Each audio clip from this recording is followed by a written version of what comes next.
Hello everyone, welcome back to Grow and Shine. In this video, I am going to provide you the solution of chapter Adolf. So let's get started. Question number 1. When did the narrator's father go to work? कब narrator के father काम पर या अपने work पर जाते थे? Answer है The narrator's father went to work at night. यानी narrator के father रात में अपने work पर काम पर जाते थे. What did narrator's father do instead of drinking his tea? अपनी चाय पीने के बजाय narrator के father ने क्या किया? Instead of drinking his tea, चाय पीने के बजाय the narrator's father placed a tiny brown rabbit on the table. narrator के father ने टेबल पर एक छोटा सा ब्राउन कलर का खरगोश रख दिया. Third question, Where did the narrator's father find the rabbit? narrator के father को rabbit कहाँ मिला? The narrator's father found the rabbit on the field path on his way back home from work. Narrator के father को rabbit field path में मिला था जब वो काम से अपने घर लौट रहे थे. Fourth question, what had happened to the rabbit's mother and the other little ones? Rabbit की माँ को क्या हुआ था और बाकी के जो छोटे छोटे रैबिट्स थे उनके साथ क्या हुआ था? The rabbit's mother and the other little ones were dead. Rabbit की मदर और बाकी के जो छोटे छोटे रैबिट्स थे वो सब मर चुके थे. Next question, what had happened to the other animals the narrator's father had brought home? क्या हुआ था उन सभी बाकी जानवरों के साथ जो नरेटर के फादर घर पर लाए थे? The other animals that the narrator's father had brought home had died. जो भी अदर एनिमल्स नरेटर के फादर घर लेके आए थे वो सब के सब मर गए थे.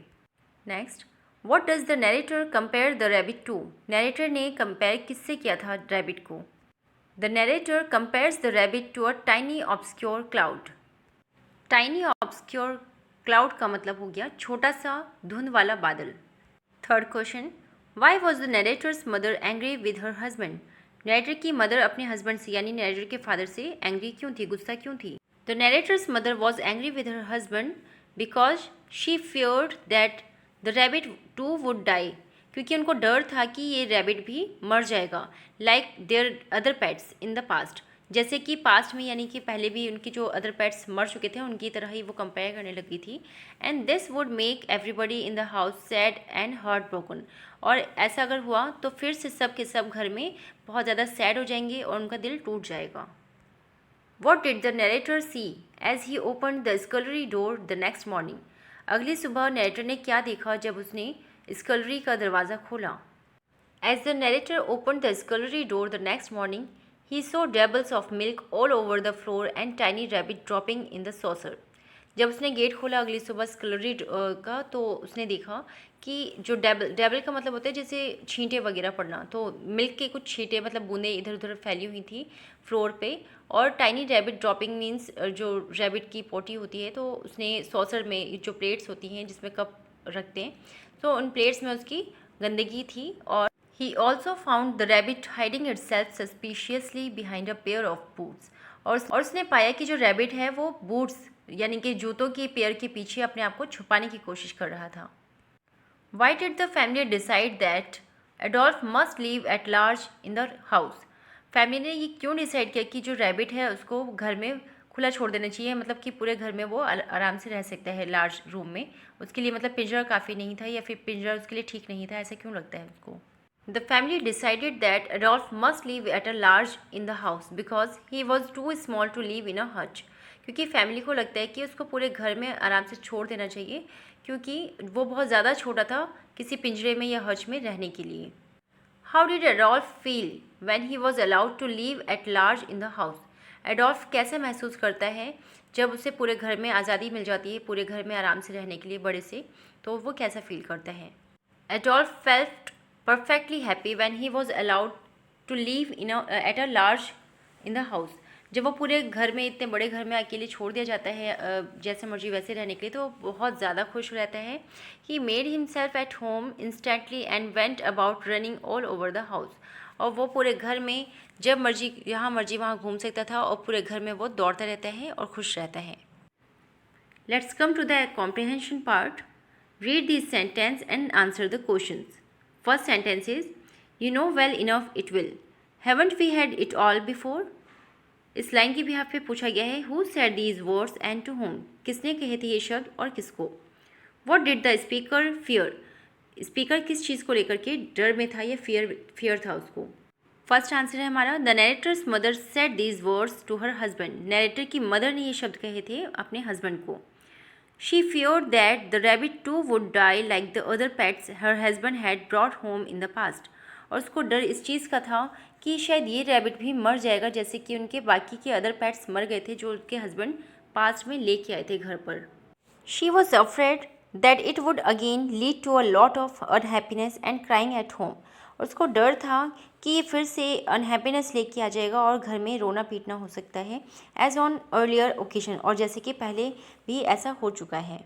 Next line is its prefers to sulk its life away silly little things, इस लाइन के भी यहाँ पे दो क्वेश्चन हैं।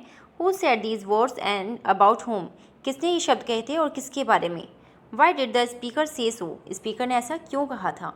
The narrator's mother said these words about the rabbit, narrator की मदर ने ये शब्द रैबिट के लिए कहे थे। सेकंड का आंसर है she said these words because, उसने ये शब्द कहे थे क्योंकि the rabbit was refusing to drink milk, rabbit refuse कर दे रहा था यानी कि इनकार कर दे रहा था मिल्क पीने से, दूध नहीं पी रहा था। रिफ्यूज़ का मतलब होता है इनकार करना या मना कर देना या एक्सेप्ट नहीं करना। It remained still and showed no desire to live, और वो बिल्कुल शांत पड़ा रहता है और उसने कोई इच्छा जाहिर नहीं की थी ज़िंदा रहने की या वो ठीक होने की कोई भी कोशिश नहीं कर रहा था। It was almost as if it was intentionally throwing away its life, और ये बिल्कुल ऐसा लग रहा था कि वो जानबूझकर के अपनी ज़िंदगी ख़त्म कर रहा है या फिर खुद को जीने की कोशिश ही नहीं कर रहा है और ठीक होने के लिए बिल्कुल भी वो ट्राई नहीं करता है। नेक्स्ट लाइन है हमारी he continued to take tea with us, इसके भी यहाँ पे दो क्वेश्चन है। हु इज़ ही, यहाँ पर ही कौन है, और what kind of tea did he like, और वो उसे किस तरीके की चाय पसंद थी। नेक्स्ट क्वेश्चन है how did the narrator's mother react when he came to take tea with the family, narrator की मदर किस तरीके से रिएक्ट करती हैं जब वो फैमिली के साथ चाय पीने आता है। ही is the rabbit, he word यहाँ पर रैबिट के लिए यूज़ किया हुआ है तो he is the rabbit. Now named Adolf, अब उसका नाम क्या है Adolf. He liked warm tea, उसको गर्म चाय पसंद थी। He was shooed off by the narrator's mother when he came to take tea with the family, और नरेटर की मदर द्वारा जो है वो शूड ऑफ कर दिया जाता है यानी कि भगा दिया जाता है। शू कर देना मतलब कि किसी को भगा देना, और जब फैमिली के साथ वो चाय पीने आता है तो उसकी मदर का ऐसा ही रिएक्शन होता है, वो शू ऑफ कर देती हैं उसको। नेक्स्ट एक्सरसाइज है हमारा exercise B, answer this question. First question पूछ रहा है why does the narrator see that his father liked non human things best, narrator ऐसा क्यों कहता है कि उसके फादर को नॉन ह्यूमन थिंग्स जो है सबसे ज़्यादा पसंद थे। The narrator observes that the things his father love the most were things like, narrator observe करता है कि उसके फादर को जो सबसे ज़्यादा चीज़ें पसंद थी वो थी हिज लॉन्ग वॉक, उसकी लंबी जो वॉक थी, through the dewy fields early in the morning, जो ओस भरी फील्ड होती थी उसमें सुबह सुबह चलना उनको बहुत ज़्यादा पसंद था। And the sound of the bird, और चिड़ियों की या पक्षियों की आवाज़ें। His father would observe every morning in the grass, watch the birds and even imitate their sound, और उसके फादर जो है ऑब्जर्व करते थे ग्रास में जो मूवमेंट होती थी उनको भी, और जो बर्ड्स के साउंड होते थे उसको इमिटेट यानी नकल उतारने की कोशिश करना उनके साउंड की, उनकी आवाज़ की। If he could he would have communicated with the birds in a language that was not human, और अगर पॉसिबल होता तो वो शायद बर्ड्स के साथ बातचीत करते, कम्युनिकेट करते उन्हीं की लैंग्वेज में जो कि ह्यूमन लैंग्वेज नहीं थी। So the narrator felt that, इसीलिए नरेटर को ऐसा लगता है कि his father like non human things best, कि उसके फादर को नॉन ह्यूमन थिंग्स जो है सबसे ज़्यादा पसंद थी। So did the narrator do with the rabbit before living for school, school जाने से पहले रैबिट के साथ नरेटर ने क्या किया। तो आंसर है हमारा the narrator asked his mother and sister to leave the rabbit alone, वो अपनी मदर और सिस्टर को कहता है कि रैबिट को अकेला छोड़ दो। Not to speak to it और इवन लुक एट इट, उससे बात नहीं करना, इवन उसको देखना भी नहीं है। ही wrapped it in a piece of flannel and put it in a corner of their parlor and put a saucer of milk before its nose, और वो पीस ऑफ फ्लैनल का मतलब होता है कपड़ा है फ्लैनल, उसके टुकड़े में यानी कि कपड़े के टुकड़े में उसको लपेट देते हैं। रैप मीन्स लपेट देना, और पार्लर के कॉर्नर में मतलब एक रूम के कॉर्नर में वो उसको रख देता है, और उसके नोज़ के पास, उसके नाक के पास एक सॉसर रख देता है मिल्क भरा हुआ। नेक्स्ट क्वेश्चन है, why does the narrator say that the rabbit was a sore problem to us? Narrator ऐसा क्यों कहता है कि जो रैबिट के बारे में कि it was a sore problem to us, कि ये एक बहुत बड़ी प्रॉब्लम है हमारे लिए? आंसर है, after the narrator return from school, जब नरेटर स्कूल से वापस आ जाता है, he found the rabbit in a same position as he left in the morning, और वो रैबिट को उसी सेम पोजीशन में पाता है जैसे कि वो सुबह छोड़ के गया था उसको. It neither moved nor drank the milk and that was given to it, और वो ज़रा भी नहीं हिला था और ना ही उसने दूध पिया था जो उसको दिया गया था. It just set motionless wrapped in a piece of flannel, और बस मोशनलेस मतलब उसमें कोई भी मोशन नहीं था और वो बस रैप किया हुआ कपड़े के टुकड़े में पड़ा हुआ था. It showed no response to the care that was being given to it, और जो उसकी केयर की जा रही थी उसको उसकी देखभाल की जा रही थी उसको कोई रिस्पॉन्स नहीं दिखा रहा था उसके प्रति वो. This made the narrator say that it was a sort problem to them, और इसीलिए नरेटर ऐसा कहता है कि ये एक बहुत बड़ी प्रॉब्लम है. Question number 4, what did the family do with the rabbit when it refuse to move even after darkness came? जब अंधेरा ला दिया गया था, मतलब अंधेरे में उसको रख दिया गया था, उसके बाद भी जब वो रिफ्यूज़ कर देता है मूव करने के लिए, तो फिर तो फैमिली ने क्या किया? When the rabbit refused to move even after darkness came, the family wrapped it in an old vest belonging to the father and put it under the copper fireplace in the scullery so that it could imagine itself inside a warmer burrow. यानी कि जब rabbit ने refuse कर दिया, मतलब rabbit बिल्कुल भी move नहीं कर रहा था उनके लाख कोशिश के बाद भी, डार्कनेस आ गया था, मतलब अंधेरे में भी रख दिया उसको तो भी जब उसने मूव नहीं किया, तो फैमिली ने उसको एक कपड़े में, एक वेस्ट कपड़े में जो उसके फादर को का था, उसमें उसको रैप कर देते हैं, लपेट देते हैं और उसको एक गर्म जगह पर अंदर कॉपर के पास रख देते हैं इस कलरी में, ताकि वो इमेजिन कर सके कि वो अपने बुरों में है या अपने बिल में है, और जहाँ पर उसको गर्माहट फील हो और वो ऐसा इमेजिन कर सके. They also placed a few saucers on the floor near it, और फिर वो उसके आसपास कुछ सॉसर्स भी रख देते हैं near it with flood food in them, और उसमें उसका वो खाना भी रख देते हैं ताकि उसको जब भूख लगे तो वो खा सके.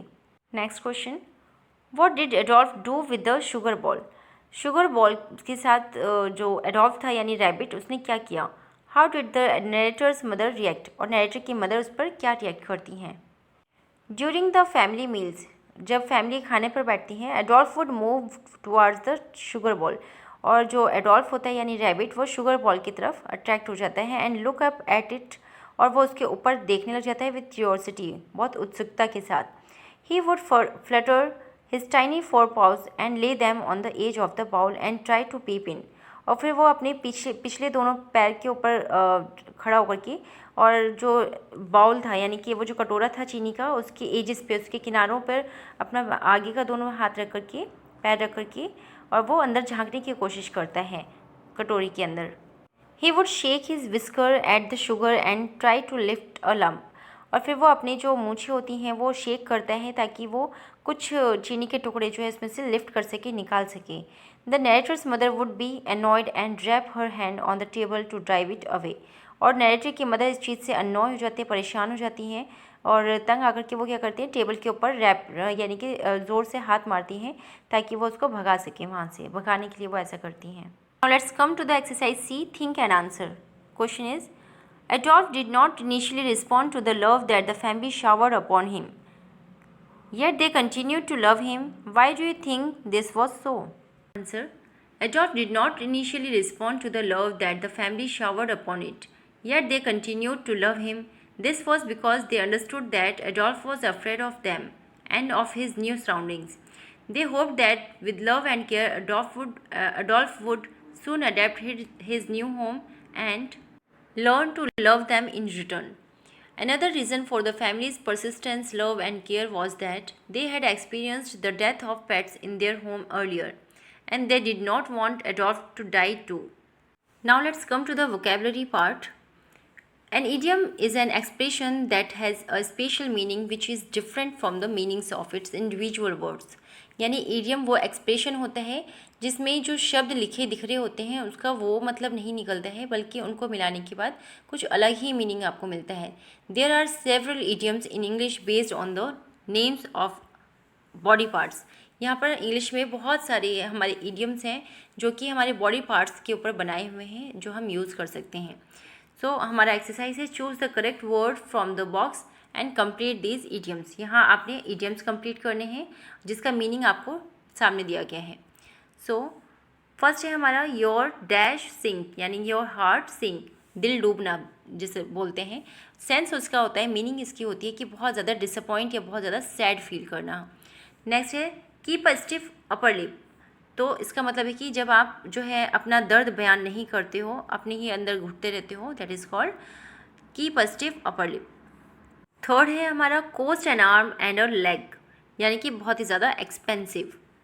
Give someone the cold shoulder, यानी कि जब अनफ्रेंडली वे में किसी को ट्रीट किया जाता है, that is called give someone the cold shoulders या shoulder. Be up your ears in something, यानी कि बहुत ही ज़्यादा बिजी हो जाना। A slip of the tongue, यानी कि जब आपके मुंह से कोई चीज़ गलती से बाय मिस्टेक निकल जाए या स्लिप हो जाए। Wear your heart on your sleeve, यानी कि जब आप दिल खोल करके, यानी कि जो भी आपके इमोशंस हैं वो ओपनली बोलते हो, कुछ भी छुपाते नहीं हो, डरते नहीं हो, शर्माते नहीं हो, that is called your wear your heart on your sleeves. Next है गेट ऑन समवन्स नर्व्स, यानी कि किसी को बहुत ज़्यादा इरिटेट कर देना, परेशान कर देना। अ हेयर्स ब्रेथ, यानी कि बहुत ही ज़्यादा कम अमाउंट में, यानी कि लेस अमाउंट, ठीक है। लास्ट है set your face against something, यानी कि be strongly oppose to something, यानी कि आप सामने से खुल करके किसी चीज़ का विरोध करते हो या उसके अगेंस्ट बोलते हो, that is called set your face against something. Next exercise है हमारा make sentences with the 5 idioms from exercise D, यानी कि एक्सरसाइज डी से जो हमने इडियम्स यूज़ किए थे, इन इडियम्स में से कोई भी 5 जो है इडियम्स लेने हैं और उससे 5 सेंटेंस फ्रेम करने हैं। So first sentence, Mandra maintained a stiff upper lip throughout the procedure. Second, this antique wardrobe cost me an arm and a leg. Third, Mrs. Sharma gave his friend the cold shoulder when he asked him for some money. Fourth, Radha was up to her ears in work and had no time to waste. Fifth, it was just a slip of tongue. I did not mean to hurt you. I hope this video will help you to understand and solve all the questions of this chapter. If this video is helpful for you, please like this video and share it with your friends also. अगर आपने channel subscribe नहीं किया तो please subscribe the channel and thanks for watching.